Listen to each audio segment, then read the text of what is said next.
Harris seeks to reset U.S. Africa relations on three-nation tour. The vice president is the fifth Biden official in 3 months to visit the continent. For Vice President Kamala Harris' first trip in office to Africa, the goal is nothing less than the resetting of relations between the United States and the countries she's scheduled to visit. Fearful that China has gained a huge economic foothold on the continent, the Biden administration is trying to not just loosen that grip but encourage more American businesses to invest in African nations. Harris' arrival Sunday marks the latest, most high-profile effort to achieve those ends. She is the fifth top Biden administration official to visit Africa this year. UN Ambassador Linda Thomas-Greenfield and Treasury Secretary Janet Yellen came in January, First Lady Jill Biden visited in February, and Secretary of State Antony Blinken made the trip earlier this month. President Joe Biden plans to visit later in the year.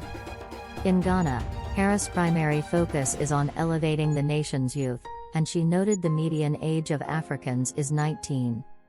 What that tells us about the growth, of opportunities, of innovation, possibilities, I see in all of that, great opportunity not only for people of this continent, but for people of the world, Harris told the crowd of dignitaries, dancers, drummers and school children who had greeted her. But Ghana isn't her only audience. Harris also will spend time in Tanzania and Zambia over her 7 days on the continent. She'll hold bilateral meetings with the leaders of each of the three nations, visit Ghana's Cape Coast slave castle and make announcements about public-private sector investments. The trip is intended to help make good on the administration's commitments from December at the U.S. Africa Leaders Summit. But for Harris, the first Black U.S. vice president, it also carries especially high stakes. Her task will be to convince the African nations that the United States wants to truly invest in the future of the countries here and help change the narrative for Americans and encourage more business investments. For decades, the perception of the U.S. has been that it treats African countries like charity cases, according to several regional experts. That was exacerbated during the Trump administration, which largely ignored the continent or reportedly disparaged it. Former President Donald Trump, in a 2018 meeting, referred to some African nations as shithole countries. At the same time, China enhanced its investments in Africa, helping to build roads and other infrastructure projects and creating firmer economic and political relations. Washington is playing catch-up in Africa, said Cameron Hudson, a senior associate at the Center for Strategic and International Studies Africa program. With all of the business investment that the Chinese have made comes a lot of leverage and political influence in those countries. It's not just that they're making money there. It's that they now have skin in the game in Africa in ways that we don't. And that gives them leverage that we don't have.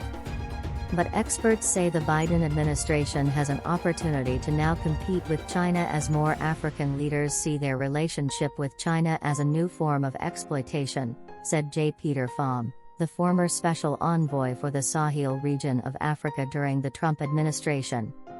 A lot of Africans have woken up to realize how often in these large construction projects, infrastructure, they don't employ Africans. They even ship in their own labor oftentimes, Pham said. The Biden administration has tried to paint its Africa policy as one based in long-lasting relationships instead of a larger move to counter China and choke off economic support for Russia. But administration officials acknowledge that those global rivals do factor into their view of current U.S. Africa policy. Obviously, we can't ignore the current geopolitical moment. It's no secret that we are engaged in competition with China.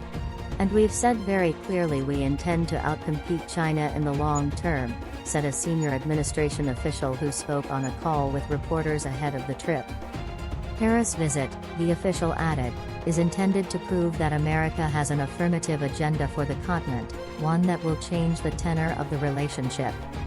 In her remarks to the African Leaders Summit in December, Harris previewed the message she's expected to lean on over the next week, that the administration would create partnerships across the continent grounded in candor, openness, inclusiveness, shared interests, and mutual benefits. And overall, our administration will be guided not by what we can do for Africa, but what we can do with Africa. Part of Harris' task will be to shift how Americans view the continent from one that centers on civil war, human rights abuses and coups d'états. American businesses do not see Africa in economic terms. They don't see African countries as investment opportunities. It's the first step to shift the rhetoric from a focus on corruption and human rights and security to business opportunities, said Amaka Onku, who heads up the Africa practice at the Eurasia Group. But I think that the challenge is not just convincing Africans that Africa's economic transformation is in the American interest. It's also convincing Americans. Otherwise, it's just rhetoric.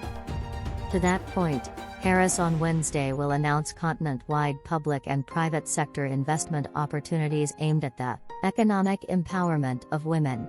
She'll also convene business and philanthropic leaders from African countries and the U.S. to digital and financial inclusion on the continent, meeting with creatives, including heading to a local music studio.